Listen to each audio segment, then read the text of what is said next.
What's up nga pala sa inyo mga man? At meron kami nakita dito. Ito oh, galing kasi kami simbahan, kakatapos lang namin magsimba at napadaan kami dito sa mga tindahan ng pinsan namin. At meron tayong gagawing special edition ngayon. Tatry natin tong siomai at halo-halo combo. Bumili nga pala tayo dito para ipo-food vlog natin. Oo nga pala, medyo mahaba nga pala tong video mga man, 7 minutes din to. Kung busy ka ngayon, pwede mo naman to panoorin mamaya. Sige na, please, tapusin mo na tong video para makapag-resign na ako sa trabaho.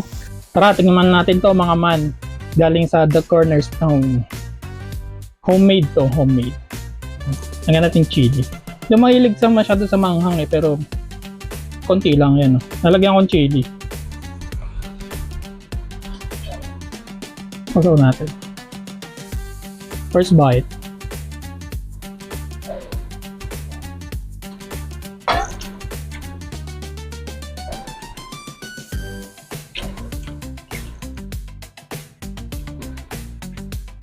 Solid.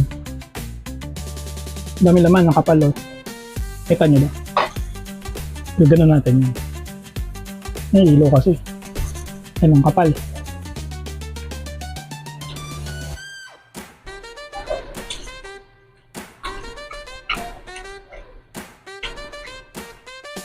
Balance. Balance yung lasa. Sarap. Rate ng 1 to 10, nasa 9. Sarap siya man. 13 pesos. Sulit na. Sa mahal ng ingredients ngayon mga man, pag nakapag-produce ka ng ganito kamura, 13 pesos, isang siomai na malaki. Tapos sulit na yung lasa. Marami kang kanin na makakain nito. Money wise, sulit siya sa 13 pesos. Sa lasa, quality. Sarap man. Masarap siya man. Ako pilitan ako sa pagkain. Ito masarap. Kaso itong chili sauce, di ako mahilig sa manghang ah. Hindi talaga mahilig sa manghang, pero pag tolerate ko naman yung manghang, kinakain ko. So ngayon, tolerate ko siya. Kumakain ako ng manghang man. Solid man. So kung mahilig ka sa spicy, ano, dami. Solid. Patok sa'yo to man. So kasi dayuhin mo na to dun. Sarap. Wait lang. Tubig daw, nangihingi ng tubig. Kung problema mo, hindi ka nainom ng tubig, ito yun, solusyon.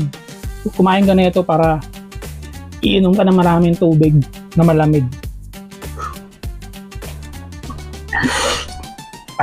Ito niya.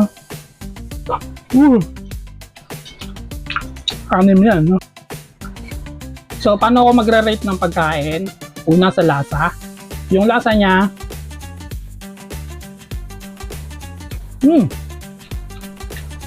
9 out of 10. Mahang. Pero masarap. Sarap pagkaanghang. Sa presyo, 13 pesos isa, makakaubos ka ng kalahating kalderong kanin.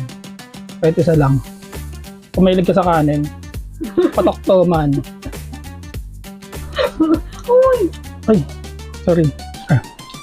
Ang sarap siya mga man, hindi ako OA pag nag-pod review.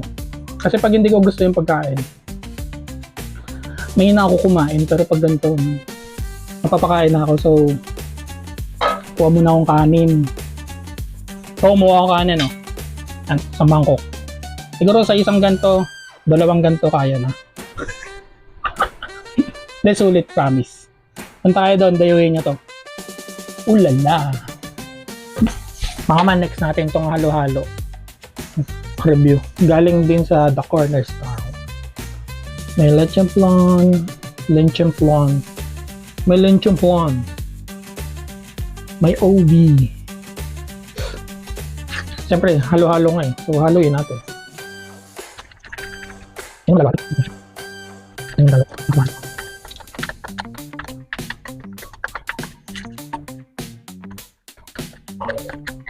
First bite.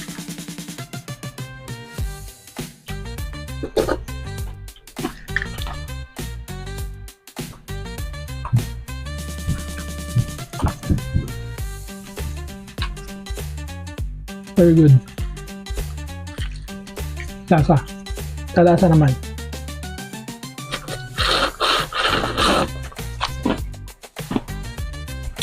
Authentic. Malamig.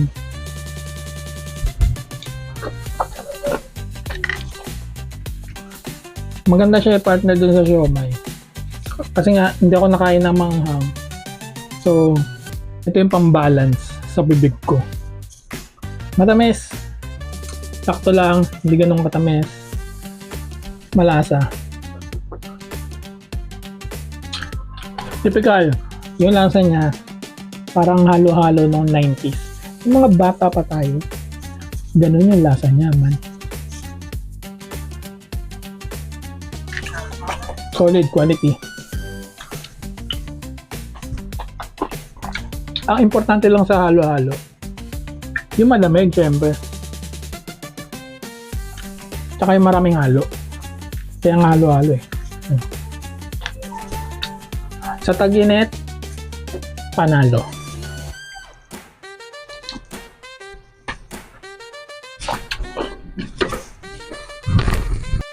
At yan nga pala ang kauna-unahan nating food vlog mga man. At kung umabot ka na dito sa point ng video na to, ay maraming salamat at sobrang na-appreciate ko ang pag-aksaya mo ng oras ng buhay mo sa panonood dito sa atin. Ano daw? Ay, kung nakalimot ka sa problema mo kahit saglit, isang like, follow, and share naman mga man para lumaki na yung community natin. Binibigyan ko nga pala kayo ng basbas na ipagkalat yung pagmumukha ko. Kaya pagkatapos yung panoorin tong video na to ay tumayo na kayo dito sa The Cornerstone. Dito lang pala yan sa South Signal Village, Taguig. Corner M. Tanyag, President Quirino, malapit dito sa Lems na School at sa Our Lady Fatima Chapel. Habang nagko-grocery kayo dito, ay kumain kayo ng siomai and halo-halo combo. Sa uulitin!